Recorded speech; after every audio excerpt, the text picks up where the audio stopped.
आज 10 दिन से दिल्ली के मुख्यमंत्री के घर के बाहर हमारे सभी महापौर निगम के प्रमुख लोगों के साथ दिल्ली की 2 करोड़ जनता के लिए और निगम के 2 लाख एम्प्लॉय के लिए यहाँ बैठ करके लड़ाई लड़ रहे हैं।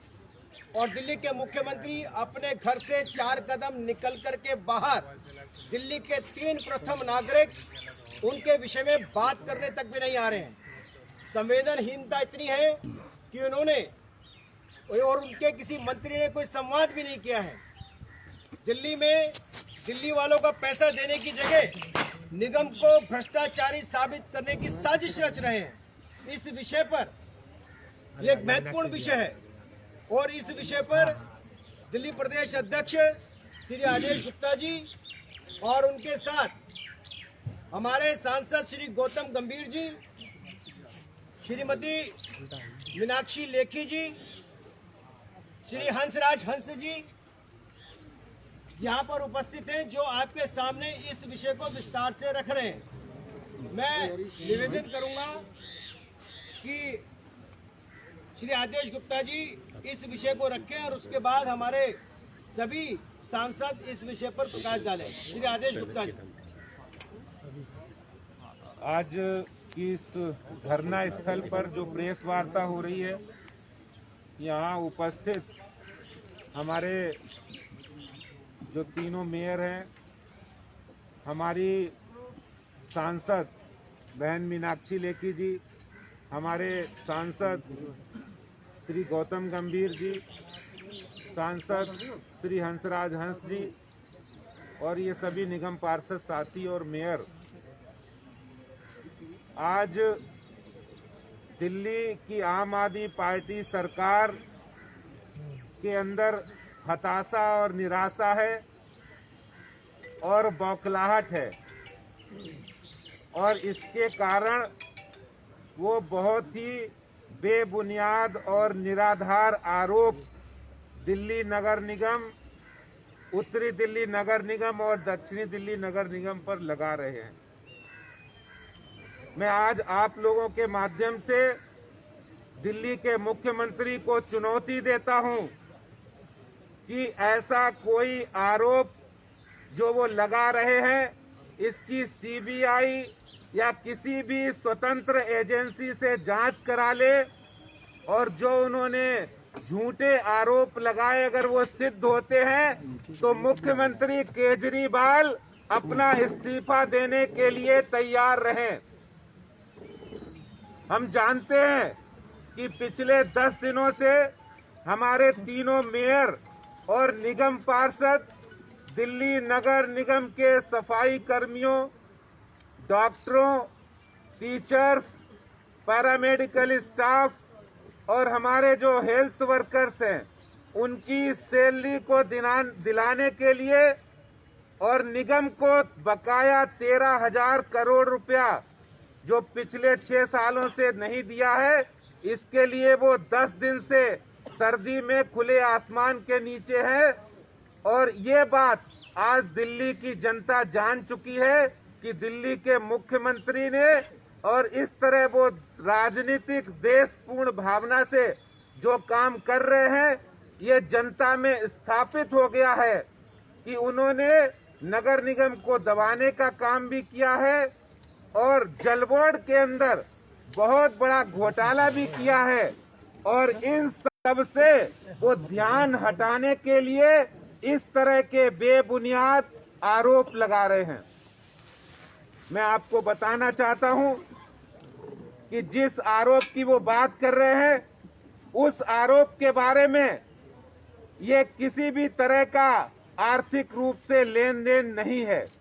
ये उत्तरी दिल्ली नगर निगम, दक्षिणी दिल्ली नगर निगम, जिस समय तत्कालीन मुख्यमंत्री शीला दीक्षित जी ने इसका ट्राइफरकेशन किया था और उन्होंने अपने कैबिनेट नोट के अंदर ये कहा था कि दिल्ली के अंदर जब तक कि दक्षिणी दिल्ली नगर निगम का भवन ना बन जाए, तब तक उत्तरी दिल्ली नगर निगम के सिविक सेंटर कार्यालय पे दक्षिणी दिल्ली का ऑफिस होगा।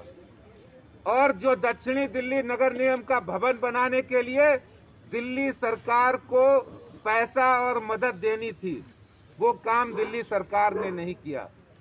आज उल्टा चोर कोतवाल को डांटे, इस तरह की वो दिल्ली के आम आदमी पार्टी के लोग बात कर रहे हैं। और ये जिस तरह को बात कर रहे, ये जो मुद्दा 13,000 करोड़ रुपया जो निगम को देना है, इस मुद्दे से जनता का ध्यान हटाने के लिए वो ये बेबुनियाद बात कर रहे हैं। मैं दिल्ली भारतीय जनता पार्टी का अध्यक्ष होने के नाते मैं उनको चुनौती देता हूं कि वो इस तरह के बेबुनियाद झूठे आरोप लगाएं, उसकी जांच कराएं और अगर जांच सिद्ध होती है तो वो इस्तीफा देने के लिए तैयार है। झूठे आरोप है। और मैं ये भी कहना चाहता हूं कि वो आज दिल्ली के अंदर अराजकता की स्थिति पैदा करना चाहते हैं। 10 दिन से हमारे निगम पार्षद और मेयर बैठे हैं, उनकी बात 5 मिनट के लिए सुनना नहीं चाहते हैं। आज मैं कहना चाहता हूं, ये बजट है। पिछली बार भी जो दिल्ली सरकार के अधिकारी हैं, जो कमिश्नर के रूप में यहाँ नियुक्त है, उन अधिकारियों ने इस बजट के अंदर ये प्रावधान किया कि उत्तरी दिल्ली नगर निगम का जो देय पैसा है उसको जीरो किया जाए, लेकिन हमारे स्टैंडिंग कमेटी ने उस प्रस्ताव को नामंजूर किया था और इस बार भी हमने कोई प्रस्ताव स्वीकार नहीं किया है। इसलिए ये बेबुनियाद आरोप लगाने की राजनीति से मुख्यमंत्री बाज आए और विधानसभा के अंदर जो वो कल विधानसभा का सेशन उन्होंने बुलाया है, मैं दिल्ली के मुख्यमंत्री से पूछना चाहता हूं, कि अभी तक कोरोना के मामले पे दिल्ली जब परेशान थी, जब 4-4 बार कोर्ट की फटकार लगी, कई बार ये कहा गया कि आप विधानसभा का इमरजेंसी सत्र बुलाए, लेकिन अभी तक उन्होंने इमरजेंसी सत्र नहीं बुलाया।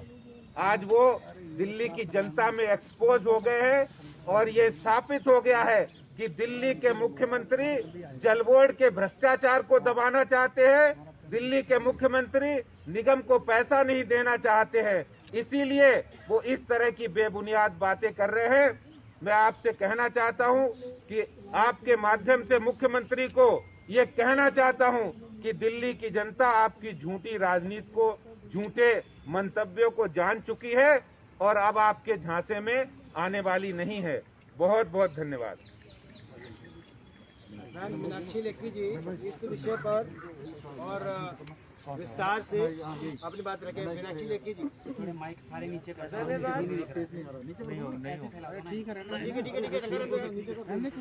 नीचे कर देना, फेस नहीं दिख रहा है।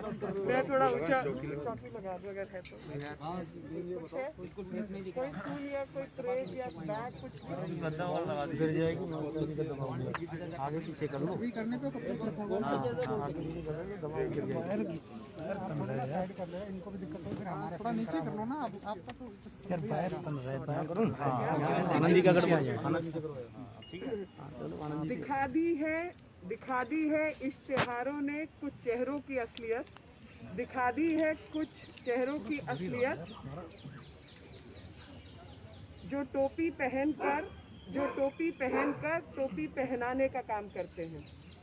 अभी जो आपने इश्तिहार देखे होंगे कुछ दिल्ली में काले काले, जिन पर लिखा है म्युनिसिपल कॉरपोरेशन ने 2,500 का घोटाला किया, उन इश्तिहारों को बनाने वाला, उन इश्तिहारों को स्पॉन्सर करने वाला और उन इश्तिहारों को चलवाने वाले का नाम गायब है। ये वो व्यक्ति हैं जो हर बात में अपनी फोटो लगाना चाहते हैं, यहाँ तक कि ओला उबर के ऊपर भी, लेकिन ओला उबर के ऊपर चेहरा नहीं लगा, ये इश्तिहार छप गए। अगर म्युनिसिपल कॉरपोरेशन का घोटाला था तो आम आदमी पार्टी ने अपना नाम क्यों नहीं डाला? अपना नाम इसलिए नहीं डाला क्योंकि ये घोटाला नहीं है, बल्कि दिल्ली की जनता के साथ फरेब है।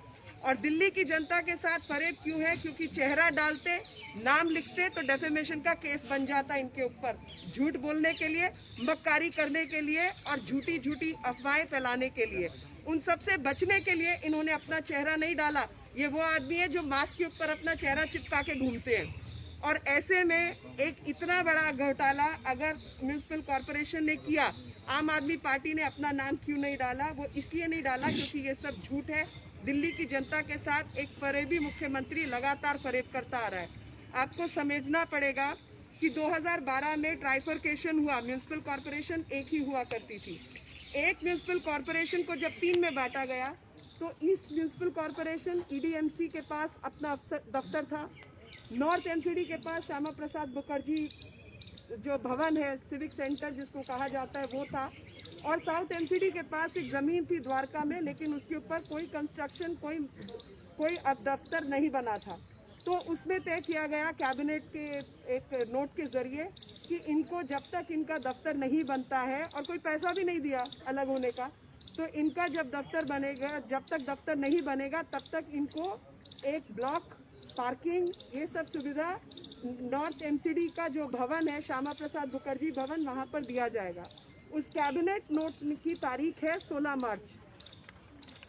16 मार्च के नोट के बाद इन्होंने, उसके बाद एक डायरेक्शन हुई, और वो डायरेक्शन थी कि 28/10/2013 को कि साउथ MCD की जो लोकल बॉडीज़ हैं, डायरेक्टर ने तय किया कि मैनेजमेंट चार्जेस जो है SDMC पे करेगी, इलेक्ट्रिकल मैकेनिकल चार्जेस जो है वो पे करेगी, पानी का बिल पे करेगी, डिप्लॉयमेंट सिक्योरिटी फोर्सेस का जो है वो पे करेगी, और बाकी कोई भी मेंटेनेंस के चार्जेस होंगे वो SDMC पे करेगी।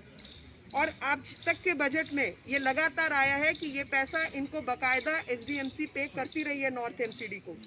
लेकिन किसी अफसर की, जो कि आप सब जानते हैं कि अफसर को कौन नियुक्त करता है दिल्ली में, चाहे म्यूनिसिपैलिटी के अफसर हो चाहे अन्य अफसर हो, सबकी नियुक्ति दिल्ली सरकार ही करती है। MCD कहने को BJP चलाती है क्योंकि चुने हुए लोग BJP के हैं, लेकिन अफसरों की नियुक्ति जो है वो दिल्ली सरकार के हाथों में है। 2015 में किसी अफसर का दिमाग घूमा, उसने कहा MCDs को और बर्बाद करने का क्या तरीका हो सकता है, तो ये सजेशन आई कि MCDs को बर्बाद करना है तो SDMC के ऊपर थोड़ा उसका किराया लगा दो। किराया आज तक कभी लगा नहीं, कैबिनेट नोट का हिस्सा नहीं, कोई उसके ऊपर स्टैंडिंग कमेटी में गया नहीं, कोई व्यवस्था के रूप से जो तरीके हैं वो कभी मांग हुई, कभी मांग नहीं हुई। अगर मांग होती तो SDMC तय करती कि हमको किस भवन में जाना है, हमको इसमें रहना भी है या नहीं। मगर उस समय की कांग्रेस की सरकार ने तय किया कि आज से साउथ MCD जब तक इसका दफ्तर नहीं बनता ये नॉर्थ MCD के दफ्तर में रहेगी, क्योंकि क्षेत्र नॉर्थ का था, इसलिए मेंटेनेंस की जिम्मेवारी, रख रखाव की जिम्मेवारी नॉर्थ MCD की थी, और वो सारा खर्चा नॉर्थ MCD को SDMC ने देना था। SDMC वो सारा पैसा लगातार देती रही है, जो भी उसकी ज़रूरतें थी। ये कैबिनेट नोट मेरे पास है, इसके मुताबिक इन्होंने सारा पैसा दिया है। और no rent dues pertaining to the ground rent license fee from SDMC towards the civic center occupation were incorporated। ये नोट का हिस्सा है। आज तक कोई भी पैसा साउथ MCD से लेना है, ये किसी नोट का हिस्सा नहीं था।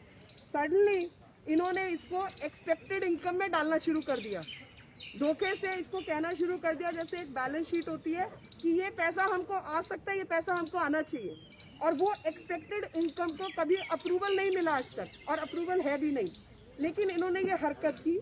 और इसके बाद जो बजट है 2021-22 का और 2020 में जो बजट बना उसमें ये प्रपोजल भी नहीं है, रिवाइज बजट में भी नहीं है, ना स्टैंडिंग कमेटी के पास गया, और अभी तक स्टैंडिंग कमेटी की मीटिंग तक नहीं हुई है।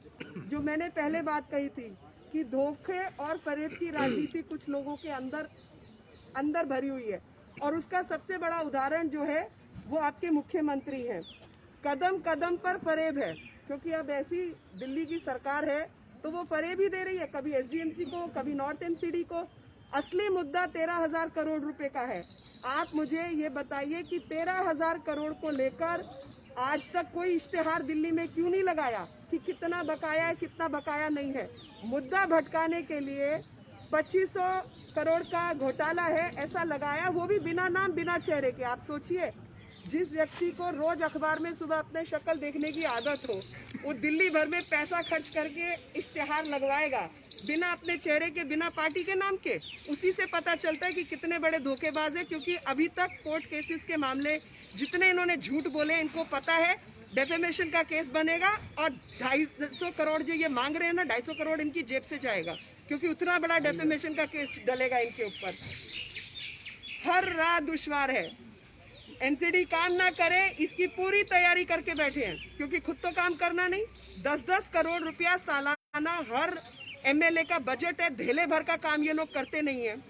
और पाँव में 100 बेड़ियां, जब हर कदम पे आपको रोका जा रहा है तो बेड़ियों के बराबर है कि एनसीडी काम ना करे, उसकी पूरी तैयारी करके बैठे हैं।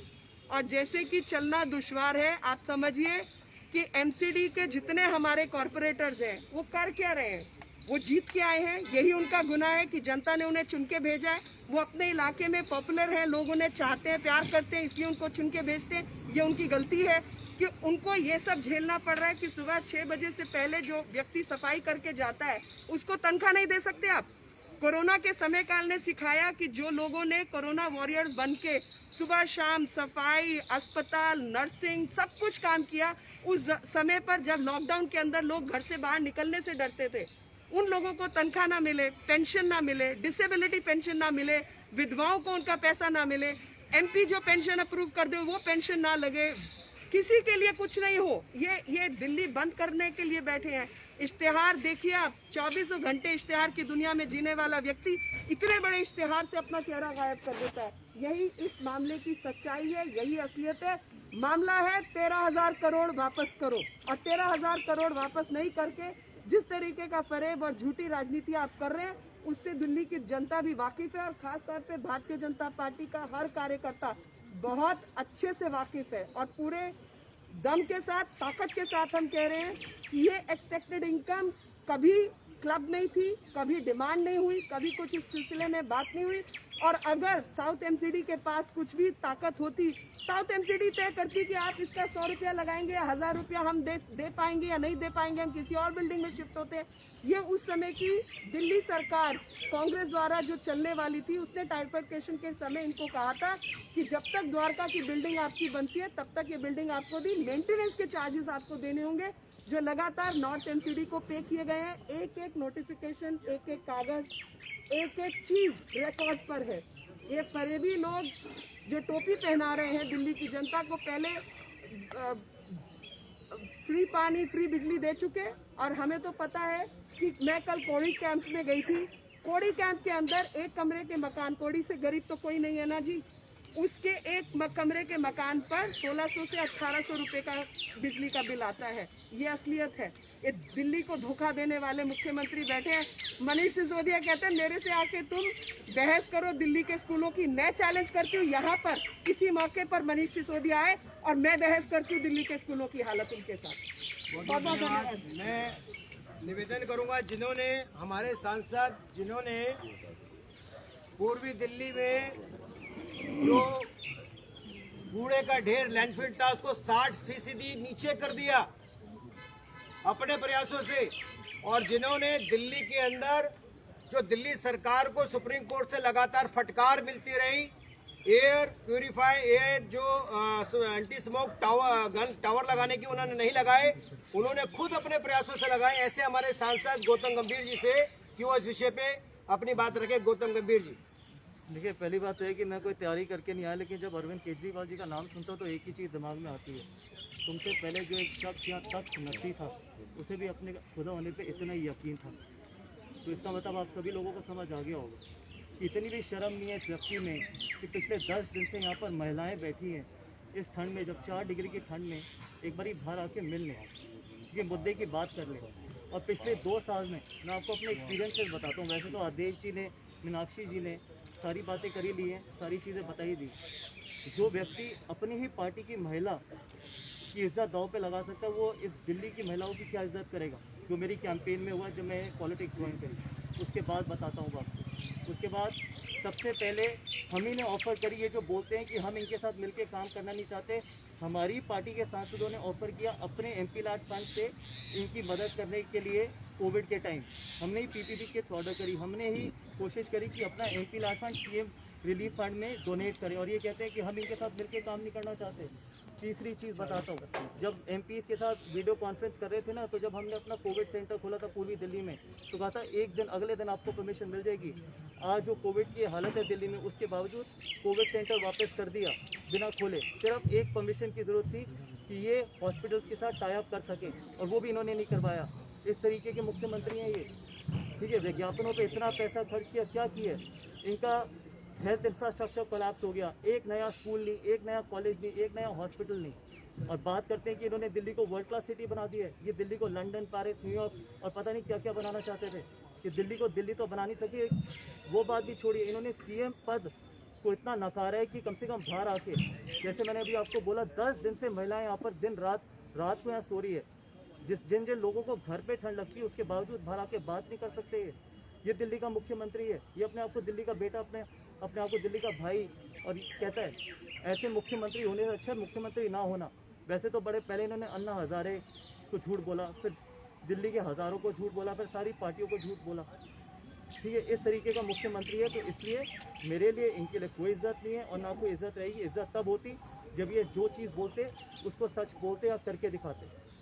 सिर्फ विज्ञापनों पे अपना पैसा खर्च के अपनी फ़ोटो लगाइए। हमारे को विज्ञापन वाला मुख्यमंत्री नहीं चाहिए, हमारे को दिल्ली की 2 करोड़ जनता की जो सेवा कर सके वैसा मुख्यमंत्री चाहिए, ऐसा मुख्यमंत्री नहीं। धन्यवाद। बहुत बहुत धन्यवाद गौतम गंभीर जी। मैं निवेदन करूंगा हंसराज हंस से, जो हमारे सांसद हैं, जिन्होंने अपने प्रयास से भलसवा जहांगीर में 40% उस कूड़े के पहाड़ को कम किया जिसके अंदर अक्सर आम आदमी पार्टी वाले आग लगा देते हैं। मैं निवेदन करूंगा हंसराज हंस जी से कि वो इस विषय पर अपनी बात रखें।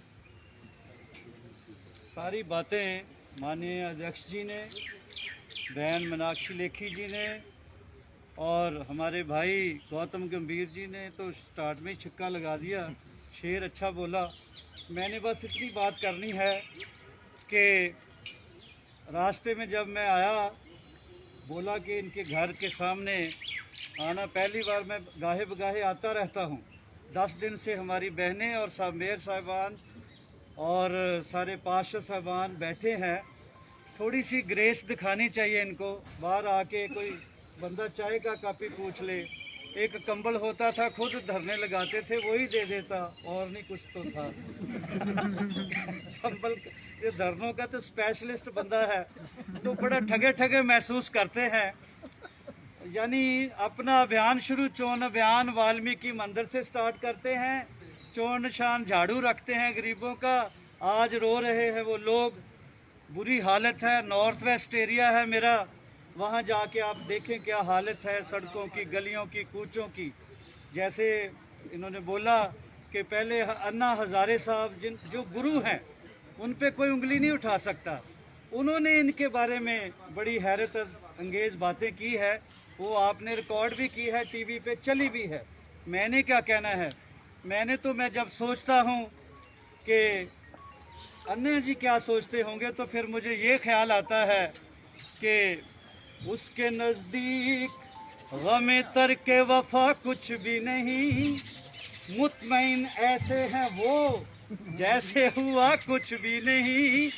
अब तो गरीबों के घरों से रोटी भी खत्म होती जाती है।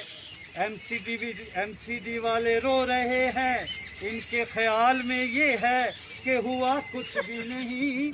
हम तो इस वास्ते चुप थे कि तमाशा न बने। तू समझता है तुम्हें यूं, तू समझता है हमें तुमसे गिला कुछ भी नहीं। अन्ना जी कैसे सोचते होंगे, ये मासूम चेहरा लेके जब आंदोलन में आए तो वो तो यही सोचते होंगे। जब ये सियासत में आ गए और ऐसे ऐसे गुल खिलाए, लोगों से झूठ बोला, तो अन्ना जी सोचते हैं, हजारों लोग भी सोचते हैं दिल्ली के, सोचता हूँ कि कितने वो मासूम थे। बोलो बीबियों, सोचता हूँ कि कितने वो मासूम थे, क्या से क्या हो गए देखते। सोचता हूँ कि कितने वो मासूम थे, क्या से क्या हो गए देखते देखते। जो गरीबों की पार्टी का करते थे दावा, जो आम आदमी का हम दर्द बंद 13,000 करोड़ खा गए देखते देखते, सोचता हूँ कि कितने वो मासूम थे, क्या से क्या हो गए देखते देखते। अजी हमें तो लूट लिया, हमें तो लूट लिया बाबू गुलूबंद वाले ने, मासूम टोपी वाले ने, कैंची चप्पल वाले ने, हमें तो लूट लिया, हमें तो लूट लिया बाबू गुलूबंद वाले ने, कैंची चप्पल वाले। यानी इतना ड्रामा है, इतना ड्रामा है। एक्टर तो सिंगर हम थे, तो हमारा काम भी छीन लिया, गरीबों के मुंह से रोटी छीन ली। केजरीवाल साहब वो कंबल तो दे दो यार, जो खुद ओढ़ के आप धरने पे बैठते थे। थोड़ी इंसानियत दिखाओ, ग्रेस दिखाओ, बाहर आओ। वैसे ही बंदा बैठ रहा है। बहनों क्या प्रॉब्लम है? बंदा सच्चा हो तो बाहर आता है, झूठा है तो इश्तिहारों में नजर आता है। तो मैंने यही कहना है कि लोग बहुत दुखी हैं, बहुत परेशान है कि जिस पे भी हमने यकीन किया, कहते कि वो कोई और न था, चंद खुश्क पत्ते थे शजर से टूट के जो फसले गुल पे रोए थे। ये तमाम उम्र वफा के वोटर क्या सोचते हैं कि तमाम उम्र वफा के गुनहगार रहे, ये और बात के हम आदमी तो अच्छे थे। नदीम जो भी मुलाकात थी अधूरी थी, एक चेहरे पे पीछे 1000 चेहरे थे, 1000 चेहरे थे। वो मासूम चेहरा कहाँ गया? वो गरीबों का हमदर्द कहाँ गया? वो झाड़ू वाला कहाँ गया? झाड़ू ही फेर गया 13,000 करोड़ पे, डकार ही गया। तो मेरी यही बेनती है, लोगों को इंसाफ मिलना चाहिए। लोग बहुत दुखी हैं, हम लोग भी इसीलिए सियासत में आए हैं। ना गंभीर साहब को ज़रूरत थी, मैं भी गाना बजाना गा के पैसे इकट्ठे करके सो जाया करता था। हमने तो सोचा था सेवा करेंगे, सेवा क्या करनी, ये और ही सेवा में जुट जाते हैं लोग। तो कोशिश करो, मीडिया को मेरी गुजारिश है, सच को सच, पानी को पानी और दूध को दूध की तरह सच सामने आना चाहिए। बहुत बहुत शुक्रिया। थैंक यू, बहुत बहुत धन्यवाद।